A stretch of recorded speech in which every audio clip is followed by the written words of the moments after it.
12ನೇ ಶತಮಾನದಲ್ಲಿ ನಮ್ಮ ಜಗಜ್ಯೋತಿ ವಿಶ್ವಗುರು ಬಸವಣ್ಣನವರು ಹಾಕಿಕೊಂಡ ಮಾರ್ಗದಲ್ಲಿ ಇವತ್ತಿಗೂ ಸಹ ನಾವು ನಡೀತಾ ಇಲ್ಲ. ನಮ್ಮ ಪ್ರಪಂಚದಲ್ಲಿ ಹಲವಾರು ದೇಶದಲ್ಲಿ ಬೇರೆ ಬೇರೆ ಕಾಲಕ್ಕೆ ತಕ್ಕಂತೆ ಪ್ರಜಾತಂತ್ರ ವ್ಯವಸ್ಥೆ ಜಾರಿಯನ್ನು ಬಂದು ಅಂತ ಹೇಳ್ತೀವಿ. ನಮ್ಮ ಪ್ರಪಂಚದಲ್ಲೇ ಪ್ರಪ್ರಥಮ ಬಾರಿಗೆ ಅನುಭವ ಮಂಟಪ ಅನ್ನೋ ಒಂದು ವಿಚಾರವನ್ನು ಮುಂದಿಟ್ಟುಕೊಂಡು ಸಮಸ್ತ ಎಲ್ಲಾ ಸಮಾಜಗಳನ್ನು ಒಳಗೊಂಡು ಅನುಭವ ಮಂಟಪವನ್ನು ಸ್ಥಾಪಿಸಿದ್ರು. ಈಗ ನಾವೇನ್ ಪಾರ್ಲಿಮೆಂಟ್ ಅಂತ ಕರಿತೀವಿ, 12ನೇ ಶತಮಾನದಲ್ಲಿ ನಮ್ಮ ದೇಶದಲ್ಲಿ ಪಾರ್ಲಿಮೆಂಟ್ ಅನ್ನ ಅವರು ಸ್ಥಾಪಿಸಿದ್ರು.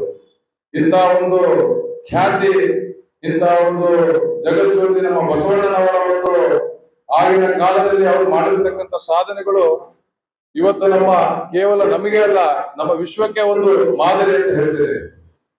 ನಮ್ಮಲ್ಲಿ ಬಸವಣ್ಣನವರು ಅವರ ವಚನಗಳ ಮುಖಾಂತರನೇ ನಮ್ಮ ಸಮಾಜದಲ್ಲಿರುವ ಅಂಕುಡೊಂಕುಗಳನ್ನ ತಿದ್ದಿ ನಮ್ಮಗಳ ಬಾಳಲ್ಲಿ ಒಂದು ದೀಪವನ್ನು ಹಚ್ಚುವ ಒಂದು ಕೆಲಸವನ್ನು ಆಗಿನ ಕಾಲದಲ್ಲಿ ಅವರು ಮಾಡಿದ್ರು. ನಾನು ಸಹ ಬಸವಣ್ಣನವರ ಒಂದು ಪಾಲಕರು. ಕಾಯಕವೇ ಕೈಲಾಸ. ನಾವು ತಿಳ್ಕೊಂಡ್ಬಿಟ್ರೆ ಜೀವನದಲ್ಲಿ ನಾವು ಯಾವತ್ತೂ ಹಿಂದಿರುಕೊಳ್ಳಲ್ಲ. ನಾವು ಅದು ಒಂದೇ ಒಂದು ಸಾಕು, ಕಾಯಕವೇ ಕೈಲಾಸ. ಅದನ್ನು ನಾವು ಚೆನ್ನಾಗಿ ನಾವು ಪಾಲನೆ ಮಾಡಿದ್ರೆ ನಾವು ಯಾವತ್ತೂ ನಮ್ಮ ಜೀವನದಲ್ಲಿ ನಾವು ಸೋಲನ್ನು ಕಾಣಲ್ಲ. ಅಂತ ಒಂದು ಹಲವಾರು ವಚನಗಳ ಮುಖಾಂತರ ನಾವು ವಚನಗಳು ಹೇಳ್ತಾ ಹೋದ್ರೆ ಎಷ್ಟು ದಿನ ಆದ್ರೂ ಸಾಕು. ಅವರ ವಚನಗಳನ್ನು ನಾವು ನಿಜವಾಗ್ಲೂ ಅರ್ಥ ಮಾಡ್ಕೊಂಡ್ರೆ ನಮ್ಮ ಜೀವನದಲ್ಲಿ ಇವತ್ತು ಸಹ ನಾವು ಬೆಳಕನ್ನು ಕಾಣಬಹುದು. ಅಂತ ಒಂದು ಮಹಾನ್ ಕೊಡುಗೆ ನಮ್ಮ ಬಸವಣ್ಣನವರು ಕೊಟ್ಟಿದ್ದಾರೆ. ಆದ್ರೆ ಇವತ್ತಿನ ದಿನದಲ್ಲಿ ನಿಜವಾಗ್ಲೂ ನಾವು ಹೇಳಬೇಕಂತಂದ್ರೆ ಇಂಥ ಒಂದು ಮಹಾನ್ ದೇವತಾ ಪುರುಷ ನಮ್ಮ ಜಗಜ್ಯೋತಿ ಬಸವಣ್ಣನವರು ಅವರನ್ನ ಕೇವಲ ಒಂದು ಜಾತಿಗೆ ನಾವು ಸೀಮಿತವಾಗಿ ಇಟ್ಟುಕೊಂಡಿದ್ದೇವೆ. ಬಸವಣ್ಣವರು ಅಷ್ಟೇ ಅಲ್ಲ, ನಮ್ಮ ದೇಶದಲ್ಲಿ ಅನೇಕ ದಾರ್ಶನಿಕರು ನಮ್ಮ ದೇಶದಲ್ಲಿ ಬಂದು ಅವರದೇ ಆದ ಒಂದು ಮಹತ್ತರವಾದ ಕೊಡುಗೆ, ಅವರ ಕೊಡುಗೆಯಿಂದಲೇ ಇವತ್ತು ನಮ್ಮ ದೇಶ ಇಷ್ಟು ಗಟ್ಟಿಯಾಗಿ ಉಳಿದಿರೋದು.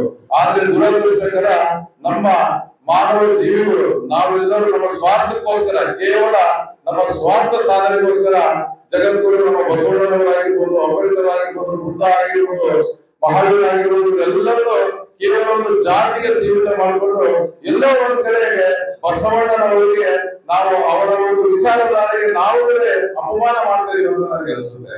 ಇವತ್ತು ನೋಡಿ ಬಸವಣ್ಣನ ಕಾರ್ಯಕ್ರಮ ಆದ ತಕ್ಷಣ ಲಿಂಗಾಯತ ಮಾಡ್ತಾ ಇದ್ದಾರೆ ಅಂತ ಕೇಳ್ತಾರೆ. ಅಂತ ಒಂದು ಮನಸ್ಥಿತಿ ನಮ್ಮ ಒಂದು ಮಾನವ ಜೀವನಕ್ಕೆ ಬಂದು ಹೋಗಿದೆ. ಅದರಿಂದಲೇ ನಾವು ನಮ್ಮ ಜೀವನದಲ್ಲಿ ಹಿನ್ನಡೆ ಕಾಣ್ತಿರೋದು. ಈ ಹಿನ್ನಡೆ ಕಾಣ್ತಿರೋದಕ್ಕೆ ಮುಖ್ಯ ಕಾರಣ ಅಂತಂದ್ರೆ ಈ ಜಾತಿವಾದ ಒಂದು ವ್ಯವಸ್ಥೆ, ಮೇಲು ಕೀಳಿರುವೆ. ಬಸವಣ್ಣನವರು ಯಾವುದನ್ನ ಅವರು ಖಂಡಿಸಿದ್ರು ಇವತ್ತು ಅವ್ರ ಫೋಟೋ ಹಿಡ್ಕೊಂಡು ಅದನ್ನೇ ನಾವು ಮಾಡ್ತಾ ಇದೀವಿ. ಹೋಗ್ತೀರಾ? ಬಸವಣ್ಣನವರು ಫೋಟೋ ಹಿಡ್ಕೊಂಡು ಬಸವಣ್ಣನವನ್ನ ಒಂದು ಸೀಮಿತ ಒಂದು ಜಾತಿಗೆ ನಾವು ಮಾಡಿಟ್ಟಿದ್ವಿ. ಅದು ಆಗಬಾರ್ದು. ಬಸವಣ್ಣನವರು ವಿಶ್ವಗುರು, ಬಸವಣ್ಣನವರು ಸಮಾಜದ ಉದ್ಧಾರಕರು, ಸಮಾಜದ ಚಿಂತಕರು, ಜಾತಿ ವ್ಯವಸ್ಥೆಯ ವಿರುದ್ಧ ಹೋರಾಟ ಮಾಡಿರೋರು, ಜಾತಿಯ ವ್ಯವಸ್ಥೆ ವಿರುದ್ಧ ಹೋರಾಟ ಮಾಡ್ತಾ ತಮ್ಮ ಜೀವನವನ್ನೇ ತೆಗೆದಿರೋರು. ಅಂತ ಒಂದು ಮಹಾನ್ ದೇವತಾ ಪುರುಷ ವಿಶ್ವಗುರು ಬಸವಣ್ಣನವರಿಗೆ ನಾವು ನಿಜವಾಗ್ಲೂ ಅವರಿಗೆ ನಾವು ಇವತ್ತಿನ ದಿನ ನೆನೆಸ್ಬೇಕಂತಂದ್ರೆ ನಮ್ಮ ಏನು ಸಮಾಜದಲ್ಲಿರೋ ಒಂದು ಜಾತಿಯ ವ್ಯವಸ್ಥೆಯನ್ನ ನಾವು ಖಂಡಿಸಬೇಕು. ಜೊತೆಗೆ ಬಸವಣ್ಣನವರನ್ನ ಕೇವಲ ನಮ್ಮ ಒಂದು ಸಮಾಜಕ್ಕೆ, ಒಂದು ರಾಜ್ಯಕ್ಕೆ, ಒಂದು ಗಡಿ ಪ್ರದೇಶಕ್ಕೆ ಸೀಮಿತವಾಗಿರುತ್ತೆ. ಬಸವಣ್ಣನವರ ಆದರ್ಶಗಳನ್ನು ಎಲ್ಲಾ ಕಡೆ ಹಂಚುವ ಕೆಲಸ ಮಾಡಬೇಕು. ಇಂಥ ಒಂದು ಅದ್ಭುತ ಕಾರ್ಯದಲ್ಲಿ ಹಲವಾರು ವರ್ಷಗಳಿಂದ ನಾವು ತೋರಿಸಿಕೊಂಡಿಲ್ಲ. ಅದಕ್ಕೆ ನಮ್ಮ ಈ ಸಂಸ್ಥೆಯ ಮುಖ್ಯಸ್ಥರಿಗೆ ಡಾಕ್ಟರ್ ಶಿಲಾಜಿ ಅವರಿಗೆ ನಾನು ತಮ್ಮೆಲ್ಲರ ಪರವಾಗಿ ಧನ್ಯವಾದಗಳು ಹೇಳ್ತೇನೆ. ನನ್ನ ಕಾರ್ಯಕ್ರಮಕ್ಕೆ ಆಗಮಿಸಲಿಕ್ಕೆ ಮತ್ತೊಂದು ಸಹ ನಾನು ಧನ್ಯವಾದ ಹೇಳ್ತಾ ನಮ್ಮ ಮಾತಿಗೆ ವಿರಾಮ ಹೇಳ್ತೇನೆ. ಶರಣ